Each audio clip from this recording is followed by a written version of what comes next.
स्वागत है आप सबका।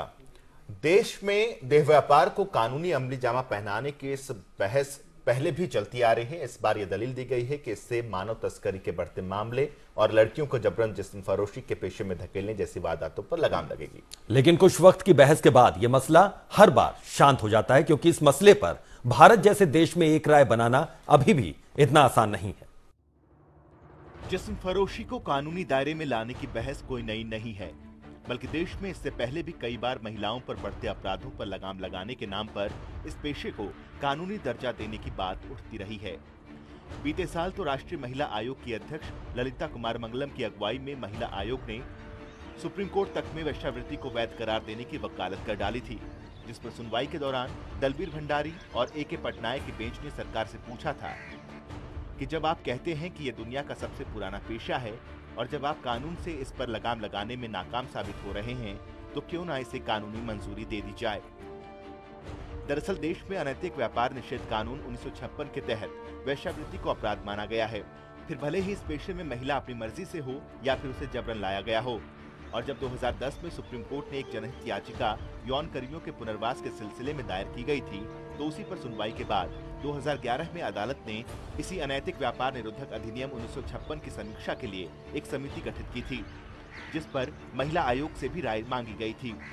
महिला आयोग ने अदालत में ये कहते हुए जिस्म फरोशी को कानूनी मंजूरी देने की तरफदारी की कि ऐसा होने से महिलाओं और छोटी बच्चियों की तस्करी पर अंकुश लगेगा और ग्राहकों को सुरक्षित तरीकों से संबंध बनाने की वैधानिक सुविधा हासिल हो जाएगी।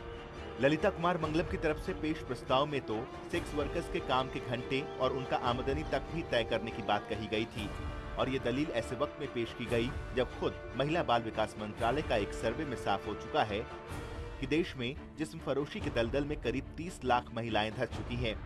आंकड़े 2003 के हैं, जो बताते हैं कि 30 लाख सेक्स वर्कर्स में करीब 13 लाख की उम्र तो 14 साल से भी कम थी, और इस पेशे को कानूनी वैधता मिलने की सूरत में आशंका जताई गई थी कि इसमें शामिल सेक्स वर्कर्स की संख्या 50 लाख के भी पार पहुंच जाएगी, जो कई देशों की आबादी से भी ज्यादा है।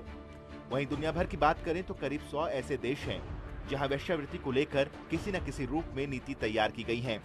इनमें से 49% देशों में जिस्म फरोशी को कानूनी मंजूरी मिली हुई है, जबकि 39% देश ऐसे हैं जहां वेश्यावृत्ति पूरी तरह से गैर कानूनी है, और भारत जैसे करीब 12% देश हैं जहां जिस्म फरोशी को शर्तों के साथ आंशिक तौर पर मंजूरी मिली हुई है। ऐसे में समझ पाना मुश्किल है कि आखिर क्यों महिलाओं पर बढ़ते अपराधों को रोकने के लिए महिलाओं को ही ऐशो आराम का सामान बनाने की वकालत हो रही है, जिसमें जिस्म की भी कीमत लगेगी। फोकस हरियाणा के लिए ब्यूरो रिपोर्ट। जगमती जी, क्या वजह है कि बार बार ये मुद्दा उठता है, कुछ दिन बाद ये सुर्खियों में रहता है, उसके बाद मुद्दा दब जाता है। अब जब सुमन दहिया जी ने ये बात कही है, उसके बाद एक बार फिर से ये मुद्दा गरमाया हुआ है। क्या वजह, ऐसी क्या जरूरत आन पड़ती है? देखिए, देश में और विश्व के पैमाने पे जिस तरह की जो आर्थिक नीतियां लागू की जा रही है, उनकी वजह से बहुत भारी संकट जो है वो अपने जीविका को चलाने का देशों के सामने खड़ा है। और वहां पे एक बहुत स्ट्रॉन्ग लॉबी है जो इस तरह से इसका समाधान ढूंढती है कि ये जो प्रोस्टिट्यूशन है, इसको एक सेक्स वर्क की तरह से इसको स्थापित किया जाए और इसको एक इंडस्ट्री की तरह से जो है वो देखा जाए ऐसा। और वो लॉबी जो है वो महिलाओं के जिस्म के धंधों में बहुत बड़े पैमाने पे अरबों खरबों रुपए बना रही है। और जबकि इसको जब महिलाओं के प्रति अपराध और हिंसा को रोकने की तरह से भी एक आर्ग्यूमेंट की तरह से, जैसे सुमन ने भी इसको देखा है, जबकि हकीकत यह है कि जिन देशों के अंदर लीगलाइज भी किया गया प्रोस्टिट्यूशन को, वहां पे महिलाओं के प्रति जो अपराध जो है उनकी संख्या दूसरों के मुकाबले बल्कि कहीं ज्यादा है। तो हम ये समझते हैं कि ये कोई भी महिला अपनी पसंद से प्रोस्टिट्यूशन में नहीं जाती, बल्कि जो परिस्थितियां हैं वो उनको उस तरफ धकेलती हैं।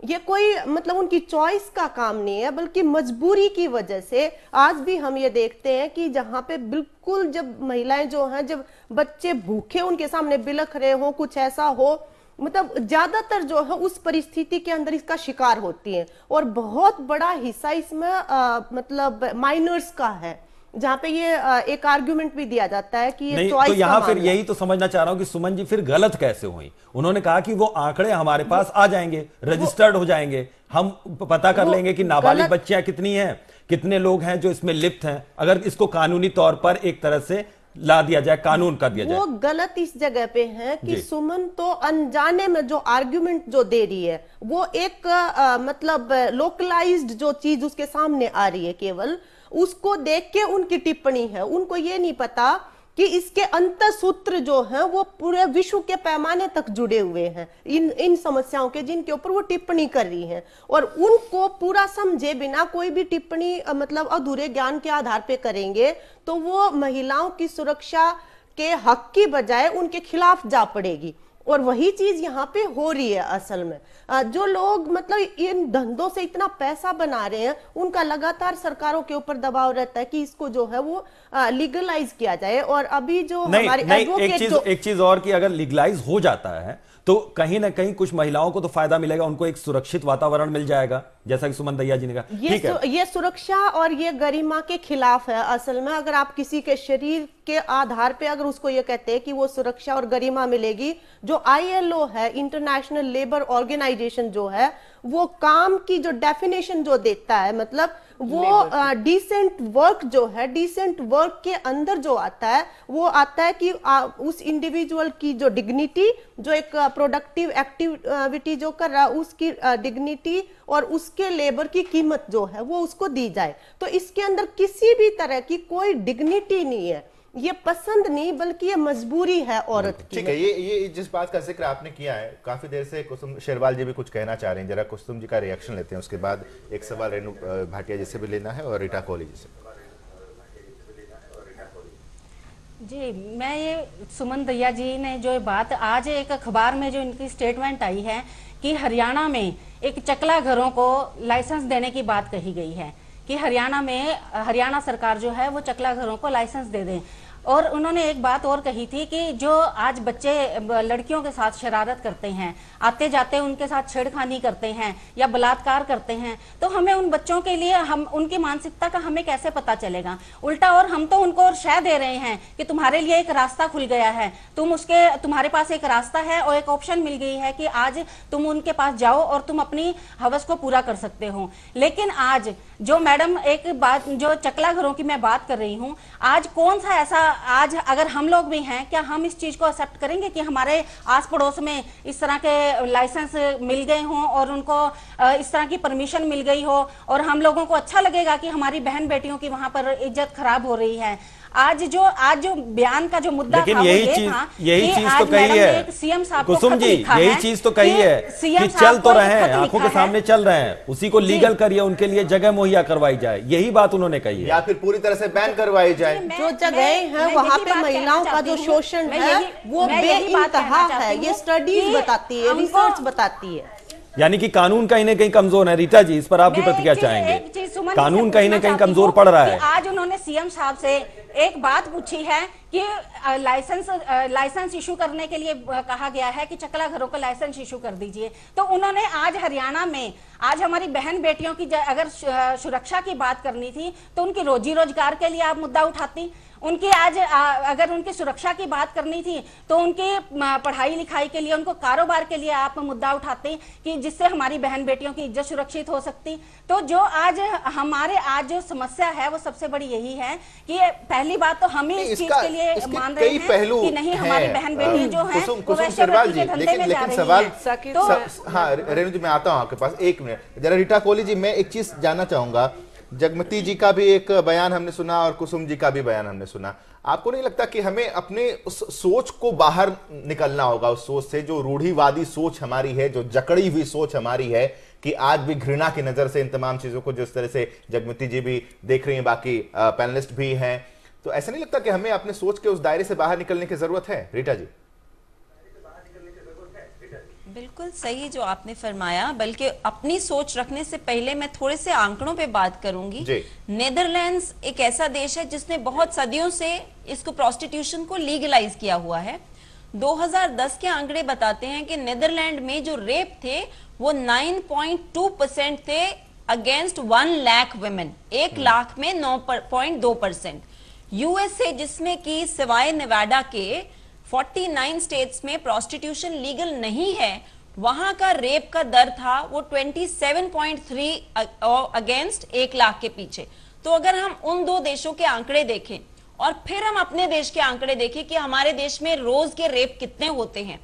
इसके साथ मैं जोड़ूंगी 2005 में बेंगलोर में बीपीओ एम्प्लॉई एक यंग लड़की का रेप किया था उसके टैक्सी ड्राइवर ने, और टैक्सी ड्राइवर ने बाद में अपना बयान दिया कि मेरी बीवी गई हुई थी, मैं सेक्स डिप्राइव्ड था, इसलिए मैंने इस बच्ची का बलात्कार किया।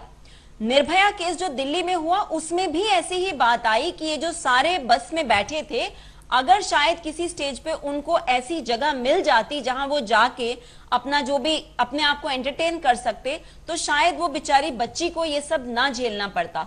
तो शायद कहीं ना कहीं हम ये करते हैं कि हमें आदत पड़ गई है या तो आंख बंद रखे और या सारा कुछ अंडर दी कार्पेट डाल दें कि जैसे कुछ है ही नहीं। हम सब मानते हैं, जानते हैं, देखते हैं कि प्रोस्टिट्यूशन यहाँ चलता है, पर फिर जगमती जी की बात भी सही है कि हमारी जो सेंसिबिलिटीज हैं, हमारे देश का जो कल्चर है, वो यहाँ तक नहीं है कि हम इसको एक डिग्निफाइड प्रोफेशन की तरह ले सके। हम सब जितने यहाँ बैठे हैं, क्या हम सोच सकते हैं कि हमारे पड़ोस में कोई औरत रहती हो और वो हमें पता है कि वो लाइसेंस प्रोस्टिट्यूट है, हम उसको उतनी रिस्पेक्ट डिग्निटी देंगे जो मेरे दूसरी तरफ एक डॉक्टर या एक वकील या कोई और प्रोफेशनल रहता हो? है ही नहीं, ये उस तरह से बहुत कुछ बदलने की जरूरत है इस बात तक आने के लिए कि ये लीगलाइज कंप्लीटली हो या ना हो। मैं तो ये कहूंगी हम सुमन दहिया जी के साथ भी नाइंसाफी कर रहे हैं, उनको बिल्कुल नकार के कि उनका बयान गलत है। उनका बयान आज की तारीख में बिल्कुल सही है। जगमती जी का दूसरा पहलू वो भी सही है। हमें बहुत ग्रेजुअली अपनी सोच बदलनी है और शायद इसमें सब में हमें one step at a time जाना पड़ेगा। कहीं ना कहीं हमें अपने आंकड़े इकट्ठे करने पड़ेंगे, क्योंकि हमारे देश के ये रेप केसेस मैंने जो 2 इंस्टेंस बताए, अपने वो शायद बच सकते जस्टिफाई थे करने अगर के ऐसा लिए कुछ जो होता। केस रेफर कर रही है, मैं ये जानना चाहती हूँ कि उसी तरह के आरोप जो हैं वो तहलका के जो मतलब क्या थे, वो एडिटर थे, उनके ऊपर भी सेक्सुअल असॉल्ट के केस हैं। इसी तरह से बड़े जो यहाँ के सुप्रीम कोर्ट के जो हैं जस्टिस है उनके ऊपर भी हैं। इसके अलावा बहुत बड़े जो एनजीओ या समाज सुधारक अपने आप को दावा करते हैं उनके ऊपर भी है। केवल उनको सेलेक्टिवली रेफर करने से बात नहीं बनती है। शायद जो है हमें इन दोनों रेप एक जो है से वो निकल एक के पावर का एक मिडिल पाथ अपनाना पड़ेगा, वो बहुत जरूरी है आज देश के लिए। टारगेट को जो है वो उस तरह से मतलब उसमें टारगेटिंग की जाती है और इसमें मतलब इसको एक काम की तरह से या लीगलाइज करने की तरफ जो भी प्रयास जाएंगे उससे महिलाओं का शोषण जो है वो और भी बढ़ेगा। कोई उनकी फ्रीडम या चॉइस का मामला नहीं होगा। रेणु भाटिया जी, आप काफी देर से कुछ कहना चाहते हैं। मैं सिर्फ इतना कहना चाहती हूँ, मैं कुसुम जी की और जगमती जी की भी, इसमें अगर हम इसको लीगलाइज भी करते हैं, जो बेनिफिट है वो पिम्प्स या ब्रॉथल मैनेजर्स को है, प्रोस्टिट्यूट की स्टेट फिर भी वही रहेगी। ये जगमती जी की बात बिल्कुल सही है, क्योंकि अगर हमारी सरकारों ने उन्हें कोई बेनिफिट देना होता तो वो आज भी दे सकते हैं। उन्हें पता है कि लोग इसमें हैं बेनिफिट, और उनका हेल्थ के इश्यूज आज भी बहुत हद तक दे सकते हैं, पर बेनिफिट इसमें बाकी बीच के लोगों को होगा अगर हम इसको लीगलाइज करते हैं फुली। मैं रीता जी की अब लास्ट में जो इन्होंने टिप्पणी करी उस बात से सहमत हूं कि जो बेनिफिट होगा वो फिर भी प्रोस्टिट्यूशन वाले जो उसमें लिप्त हैं उनको तब भी नहीं होगा और आउटर लोग उसका बेनिफिट उठाएंगे। जैसे कि जगमती जी ने भी कहा, ये बिजनेस एक ऐसा बनता जा रहा है। मैं कुसुम जी की बात से भी एक महिला वाली बात पॉइंट जो उन्होंने रखा उसमें सहमत हूं, जो उन्होंने कहा कि अगर हमें महिलाओं को बढ़ाने की बात करनी थी तो और बड़े एस्पेक्ट्स थे। कुसुम जी के पास अगर ये मुद्दा एक प्रैक्टिकल मुद्दा इनके पास था जिसको हमने प्रॉपर प्रेजेंट करना था, तो मुझे लगता था कि इसको सुधार की तरफ अगर हम ले जाते तो ज्यादा बेटर था। अगर हम किसी यंग लड़की को जो 13 साल के आंकड़े अभी आप लोगों ने बताए कि 13 लाख 14 साल से कम बच्चियां इसमें लिप्त हैं, क्या अब एक तरफ हम बेटी पढ़ाने बचाने की बातें जो करते हैं, क्या हम महिलाएं उससे अलग नहीं है? ये एक पार्टी का इशू नहीं है, ये एक बीजेपी का एक इशू नहीं है, ये पूरे समाज का इशू है। तो यहाँ पर सुमन जी की बात से मैं सहमति नहीं रखती कि लीगलाइज किया जाए। दैट मीन्स एक छोटी बच्ची को आप उस उम्र से लीगलाइज करा रहे हैं एक ऐसे प्रोफेशन में जाने के लिए जो कि एक समाज के लिए, एक महिला के लिए बददुमा धब्बा है। अगर हमें कहीं पर समाज की अच्छाई की बात करनी थी, अगर हमें इसको सरकारी लेवल तक भी लाने की बात करनी थी, अगर हमें इस बात को प्रेजेंट करना था किसी तरीके से, तो मुझे लगता है सुमन जी एक बहुत अच्छी वकील हैं, रीता भी बहुत अच्छी जो अपने आंकड़े उन्होंने दिए, बड़े प्रैक्टिकल आंकड़े हैं। मुझे लगता है कि अगर हम समाज की पढ़ी लिखी ऐसी एक्टिविस्ट विमेन जो हैं वो इस चीज को, अगर इस प्रोफेशन को इस प्रोफेशन जैसा नाम ना देकर उनको इस प्रोफेशन से निकाल के कहीं पे सुधार की बात करते और मुख्यमंत्री जी से अपील करते, सरकारों से अपील करते, तो वो एक अलग दायरा हो जाता। मुझे लगता है वो अलग एक रिवर बहती जो समाज के बेनिफिट के लिए और बच्चियों के बेनिफिट के लिए होती। ठीक है। आपने साकेत एक छोटी सी बात जो इन्होंने अभी रीता जी ने एग्जाम्पल भी दिया कि बस में उन्होंने कहा, पति ने कहा कि घर पे वाइफ नहीं थी, मैंने ऐसे किया। बस वालों की भी यही मानसिकता थी। एक छोटा बच्चा भी, लड़का भी था जिसको जो नाबालिग था जिसने ये रेप किया निर्भया वाले कांड में, उसको कहाँ पत्नी की जरूरत थी उस उम्र में। इसका मतलब हम छोटे लड़कों को लाइसेंस इशू कर रहे हैं कि as soon as you grow up you do whatever you want to do with the women. Licence grow नहीं करेंगे तो इसका ये मतलब नहीं होता है रेणु भाटिया जी कि अगर लाइसेंस हम नहीं दे रहे तो नहीं करेंगे। किया उन्होंने, किया ना उन्होंने। तो अगर हम लीगलाइज नहीं कर रहे हैं इस चीज को, तो क्या जो 14 साल से कम उम्र की बच्चियां हैं वो नहीं आ रही, क्या इसमें आ रही हैं? साकेत उसकी उम्र के मुताबिक हम सजा की उम्मीद कर सकते थे। तो भी वो आ रही है, 14 साल से कम बच्चों को हमें रोकने की कोशिश करनी चाहिए। अपनी अपनी मर्जी से नहीं आ रही है, उनको हमें बचाने की कोशिश करनी चाहिए। यंग जनरेशन जो लड़कों की इस चीज में जा रही है उनको रोक कर उनकी साइडलाइन करने की कोशिश करनी चाहिए। एक छोटे से ब्रेक लिए आप रुक रहे हैं रेणु भाटिया जी, एक छोटे से ब्रेक लिए हम यहाँ रुक रहे हैं। ब्रेक के बाद जब लौटेंगे तो इस पर और भी हम चर्चा करेंगे और सुमन दहिया जी का भी रिएक्शन इस पर हम लेंगे। फिलहाल एक छोटे से ब्रेक ले रुक रहे हैं।